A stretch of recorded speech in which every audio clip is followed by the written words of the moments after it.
నమస్కారం. Welcome to Jasper Chronicles. రైతుల చలో ఢిల్లీ ఉద్యమం ఈ రోజుకు సంబంధించిన ఆర్టికల్స్ ఏమేమి ఉన్నాయి చూద్దాం. కేంద్రానికి రైతుల డెడ్లైన్ నేటి ఉదయం 11 గంటల కల్లా స్పందించాలి, లేదంటే యథావిధిగా ఢిల్లీ చలో అని చెప్పారు. దీంట్లో టియర్ గ్యాస్ సెల్స్ను ఎదుర్కొనేందుకు ఇనుప కవచాలు, జనపనార బస్తాలతో బారికేడ్లు, ఇనుప చువలను తొలగించే ప్రత్యేక సామాగ్రి, భారీ సమీకరణ సన్నాహాలతో రైతులు సిద్ధమయ్యారు. ప్రత్యేక పార్లమెంటు సమావేశం నిర్వహించి ఎంఎస్పీ చేయాలని డిమాండ్. 177 సోషల్ మీడియా ఖాతాలను బ్లాక్ చేసిన కేంద్రం. ఎవరైతే వీళ్ళకు సపోర్టివ్గా మాట్లాడుతున్నారో వాళ్ళ యూట్యూబ్ ఛానల్స్ తర్వాత అన్నిటినీ క్లోజ్ చేసేస్తున్నారు. ఇట్లన్నమాట. ఎంఎస్పీపై చట్టం చేయాల్సిందే అని చెప్తున్నారు. ఏమేమి ఉన్నది చూద్దాం. కేంద్ర ప్రభుత్వంలో పలు దఫాలుగా నిర్వహించిన చర్చలు విఫలమైన నేపథ్యంలో అన్నదాతలు తమ ఆందోళనను మరింత ఉధృతం చేసేందుకు సన్నద్ధమవుతున్నారు.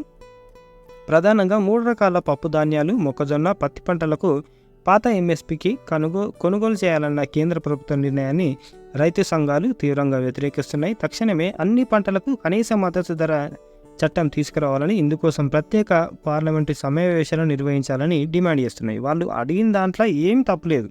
ఎందుకంటే రైతులు అవి 3 పంటలు పండిస్తలేరు కదా, అన్ని పంటలు పండిస్తున్నారు అన్నప్పుడు అన్ని పంటలకు ఎంఎస్పీని ఇవ్వాలి. అట్లా ఏం చేస్తున్నారు అంటే, ఢిల్లీ సరిహద్దు ప్రాంతమైన శంభుకు మంగళవారం సాయంత్రం రైతులు వేలాదిగా తరలివచ్చారు. వందలాది ట్రాక్టర్లు, ట్రాలీలు చేరుకున్నాయి. పోలీసులు కూడా ఈ ప్రాంతంలో పెద్ద సంఖ్యలో మోహరించారు. పంజాబ్, హర్యానా నుంచి పెద్ద సంఖ్యలో రైతులను, వ్యవసాయ కార్మికులను సమీకరించడంతో పాటు అణచివేత చర్యలను కూడా ఎదుర్కొనేందుకు కర్షకులు మరింత సంసిద్ధమయ్యారు. బాష్పవాయు గోళాలను ప్రతిఘటించేందుకు ఇనుప కవచాలను అంటే షీల్డ్లు అన్నమాట అవి తెచ్చుకున్నారు. శంభు సరిహద్దుల్లో పంజాబ్, హర్యానా రైతులు భారీగా చేరుకున్నారు. పోలీసు బారికేడ్లు, ఇనుప చువ్వలను తొలగించేందుకు రైతులు భారీ యంత్రాలను కూడా సిద్ధం చేసుకున్నారు. శాంతియుతంగా ఢిల్లీ వైపు పాదయాత్ర కొనసాగిస్తామని రైతులు చెబుతున్నారు. రైతుల పోరాటాన్ని అణచివేసే చర్యల్ని మానుకోవాలని, శాంతియుత నిరసనలకు అనుమతించాలని రైతు సంఘాలు డిమాండ్ చేశాయి. ఈ నెల 21న బుధవారం ఉదయం 11 గంటలకు ఢిల్లీ చలో పాదయాత్ర కొనసాగుతుందని రైతు సంఘాల నేత సర్వన్ సింగ్ పందేర్ ప్రకటించారు. కాగా రైతుల ఢిల్లీ చలో పిలుపు నేపథ్యంలో సామాజిక మాధ్యమాలపై కేంద్ర ప్రభుత్వం పలు ఆంక్షలు విధించింది. ఇప్పటికే 177 సోషల్ మీడియా ఖాతాలను, రైతుల ఆందోళనలతో అనుబంధంగా ఉన్న లింకులను కేంద్ర ఎలక్ట్రానిక్స్ ఇన్ఫర్మేషన్ టెక్నాలజీ మంత్రిత్వ శాఖ నిషేధించింది. ఇదన్నమాట. ఎక్కడికి వెళ్ళి వీళ్ళని పరిశాన్ చేయాలని చూస్తున్నారు. మరి వీళ్ళు ఏమడుగుతున్నారు? స్వామినాథన్ ఫార్ములాలోనే ఎంఎస్పీ ఇవ్వాలి, కనీస మద్దతు ధర విషయంలో కేంద్ర ప్రభుత్వం తీవ్ర జాప్యం చేస్తుందని రైతు సంఘాల నాయకులు విమర్శించారు. కనీస మద్దతు ధరపై చట్టానికి పార్లమెంట్ సెషన్ నిర్వహించాలని ఇంకో పేపర్లో రాశారు. పంటలకు కనీస మద్దతు ధరపై ఎంఎస్పీ చట్టం తీసుకొచ్చేందుకు కేంద్ర ప్రభుత్వం ఒక రోజంతా పార్లమెంటు సమావేశం నిర్వహించాలని రైతు నేత శర్వన్ సింగ్ పందేర్ డిమాండ్ చేశారు. ఎంఎస్పీకి చట్టబద్ధత, రైతు రుణాల మాఫీతో సహా ఇతర అన్ని డిమాండ్లను నెరవేర్చాలని చెప్పారు. రైతులతో కేంద్ర సంస్థల ఒప్పందం మేరకు 5 ఏళ్ల పాటు పప్పు ధాన్యాలు, మొక్కజొన్న, పత్తి పంటలకు ఎంఎస్పీ కొనుగోలు చేస్తామని 4వ దఫా చర్చల సందర్భంగా కేంద్రం చేసిన ప్రతిపాదనను కూడా రైతులు తిరస్కరించిన విషయం తెలిసిందే. అన్నదాతల గోస పట్టదా అని ఇంకో ఆర్టికల్. రైతుల పోరు ఢిల్లీ బార్డర్ల కావాల ఢిల్లీ చేరే లక్ష్యంతో ఇంకా కొనసాగుతూనే ఉంది. రైతుల మీద డ్రోన్లతో, టియర్ గ్యాస్తో, రబ్బరు బుల్లెట్లతో దాడులు కొనసాగాయి. శంభు, టికిరి తదితర బార్డర్లలో కాంక్రీట్లతో బారికేడ్లు నిర్మించారు. పారామిలిటరీ ఫోర్స్ దింపారు.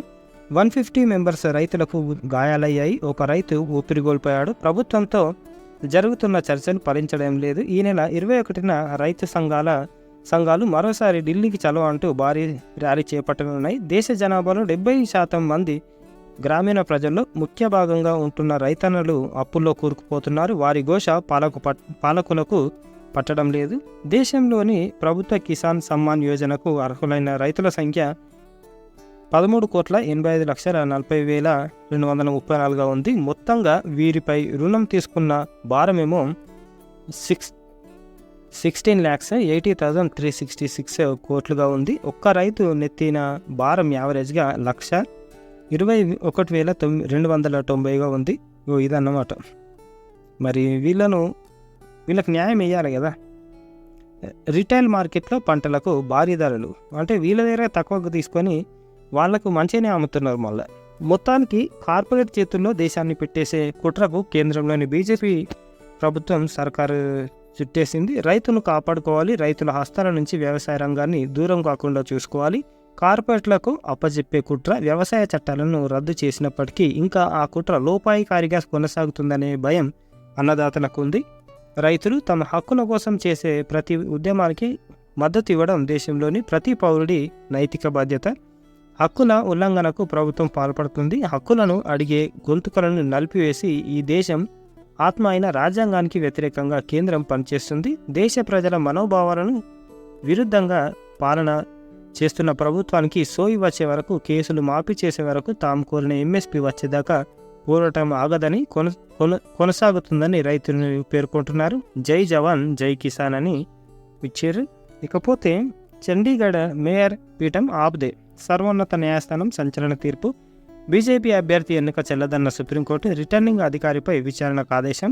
కోర్టు తీర్పుపై ఆమ్ ఆద్మీ పార్టీ హర్షం, ప్రజాస్వామ్యమే గెలిచిందన్న కేజ్రీవాల్. అంటే ఈయన రిటర్నింగ్ ఆఫీసర్, ఈయన మహాత్ముడు ఏమి 2-3 పేపర్ల మీద ఇంటూ మార్క్ పెట్టిండు. నిన్న చూసినాం. అది ఇంటూ మార్క్ పెట్టి వాళ్ళ ఓటును చెల్లకుండా వేసింది అనమాట. ఇప్పుడు మూతంతా వాళ్ళ ఓటుకున్నట్టు అయింది బీజేపీలకు. ప్రజాస్వామ్య విజయం కుల్దీప్ కుమార్, ఇది ప్రజాస్వామ్య విజయమని ఆపు మేయర్ అభ్యర్థి కుల్దీప్ కుమార్ అన్నాడు. బీజేపీ రిగ్గింగ్ చేయకపోయి ఉంటే నేను ఈ పాటికే మేయర్ అయ్యేవాడిని. ఆనాడు బాధతో కన్నీళ్లు పెట్టుకున్నాను, ఈరోజు ఆనందంతో కన్నీళ్ళు వస్తున్నాయి. ఇది ప్రజాస్వామ్య విజయం, చండీగఢ్ ప్రజల విజయం, నిజం గెలిచింది అని పేర్కొన్నారు. కాగా సుప్రీంకోర్టులో తీర్పుతో ఆప్ నేతలు సంబరాలు చేసుకుంటున్నారు. ప్రజాస్వామ్యాన్ని కాపాడారు అని కేజ్రీవాల్ అన్నారు.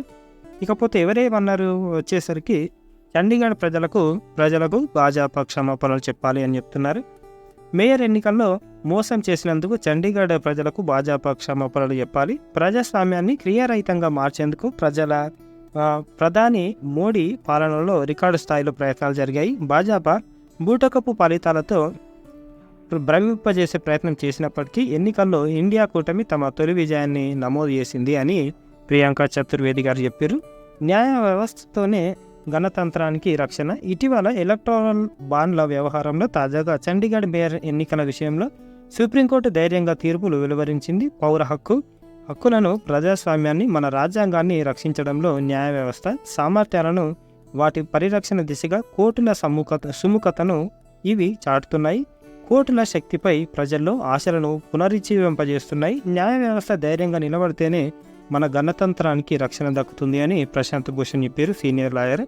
భాజపా మేయర్ ఎన్నిక చెల్లదు అని.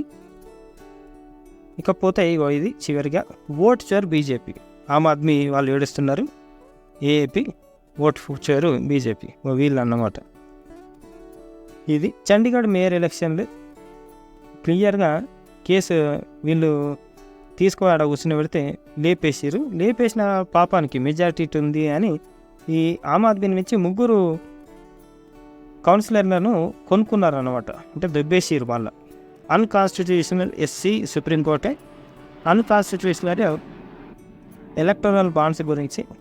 ఎలక్టోరల్ బాండ్స్ సుప్రీంకోర్టే మస్తు ఎక్కువ చేస్తున్నావు, నువ్వు మస్తు దెబ్బేసుకున్నావు అని దానికి మీరు రంధ్రం వేసే ప్రయత్నం చేస్తారు బెలూన్కు. ఎందుకంటే వాటిని చూసుకొని ఎగిరిపోతున్నారు వీళ్ళు. చండీగఢ్ మేయర్ ఎలక్షన్లు ఈ వాజ్ డూయింగ్ హిస్ జాబ్, ఆయన పని ఆయన చేస్తుండు అని అంటే ఇగో మోయ ఇచ్చారు. ఈడ సీసీటీవీ ఉంది కాబట్టి అట్లా దొరికిపోయింది ఆయన, లేకపోతే దొరికిపోకపోవు. ఇది ఈరోజుకు సంబంధించిన ఆర్టికల్స్. రైతుల సంక్షేమం మనకు దేశానికి చాలా మంచిది. అంతకుమించి రైతులు ఏడిస్తే, రైతు గోసపడితే మన దేశానికి మంచిది కాదు. ఈ విషయం ప్రధాని మోదీ తెలుసుకుంటే మంచిది. ఇది ఈరోజుకి సంబంధించిన ఆర్టికల్స్. లైక్ చేయండి, షేర్ చేయండి, సబ్స్క్రైబ్ చేయండి. థ్యాంక్ యూ, ధన్యవాదాలు.